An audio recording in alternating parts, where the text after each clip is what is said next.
nosso principal destaque do ICL Notícias hoje é essa notícia de que o processo sobre a atuação de Bolsonaro na pandemia é um dos que Flávio Dino vai julgar quando assumir a cadeira no Supremo Tribunal Federal em fevereiro, né? Ainda não temos a data exata que ele vai tomar posse, mas deve ser em fevereiro.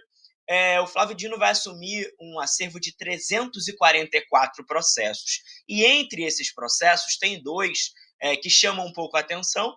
Um deles é justamente esse sobre a atuação na pandemia, que é a petição 10.064, que é originada no relatório final da CPI do genocídio, que apontou que o ex-presidente Jair Bolsonaro, né, quando era presidente, cometeu 9 crimes, né, incluindo crimes contra a humanidade, nessa gestão da pandemia da Covid-19. Então, um processo bem importante que vai cair nas mãos do Flávio Dino. Lembrando que, além do ex-presidente Jair Bolsonaro, 77 pessoas foram acusadas pela CPI do genocídio.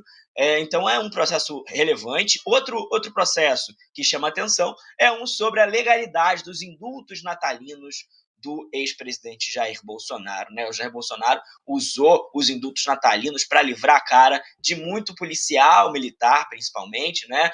Foram muitas polêmicas envolvidas nesses indultos natalinos do ex-presidente Jair Bolsonaro. Então, isso também vai cair no colo de Flávio Dino. Pois é, e a gente tem também a coluna do GCE, né, falando do aumento da população de rua, né, nos últimos anos, uma reflexão e números que ele traz para a gente também. Outro tema muito preocupante, né, Lucas? Sim, totalmente, né? A coluna do GCE hoje trata sobre esses números trazidos em pesquisa do IPEA, né, que dão conta de que a população de rua aumentou 10 vezes nos últimos 10 anos. Passou de 21 mil para 227 mil, um crescimento aí absurdo, né? Um crescimento gigantesco. E para o GCE, isso comprova os efeitos de uma guerra política das elites neoliberais contra os pobres desde 2013, né? Que foi uma reação às mudanças sociais implementadas nos governos do PT, segundo o GCE. E o GCE aponta que é claro que a pandemia teve algum impacto nesses números, né, nesse aumento da situação precária da população, mas nada se compara a essa guerra política. Então, um artigo aí bem importante que o GCE publicou lá no nosso portal, exclusivo para o iclnoticias.com.br, recomendando aí a todo mundo que vá acompanhar o texto do GCE. Recomenda também o texto, a coluna da Eliane Alves Cruz, né? Exatamente, Vivian. A coluna da Eliane Alves Cruz. Toda quinta-feira a gente tem a coluna dela.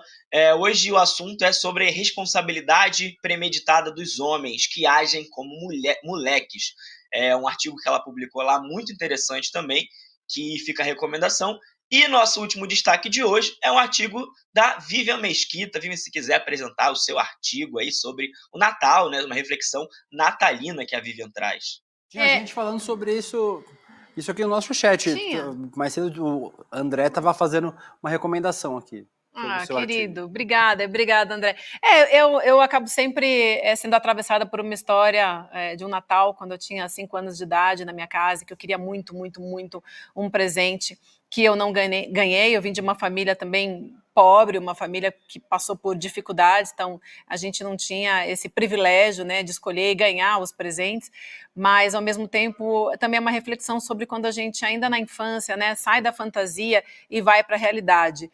Durante algum tempo, meu pai, desde muito cedo, já aprendi com ele que não existia Papai Noel. E durante algum tempo, acho que eu imaginei que isso poderia até ser um certo drama, mas não, na verdade, refletindo hoje, depois de toda a minha jornada, eu acho que foi um grande favor até que, de certa forma, ele me fez. Então, é uma coisa muito pessoal, né, muito minha, mas que me deu bastante força, e eu perdi meu pai, então nesse momento eu acabo sempre lembrando muito dele, é uma história que me atravessa, então foi muito particular a reflexão de hoje. Teu pé, assim, bem desde cedo fincado na realidade, né, assim, tanto a realidade, né, tem tantas crianças, né, que gostariam de ter coisas e não tem.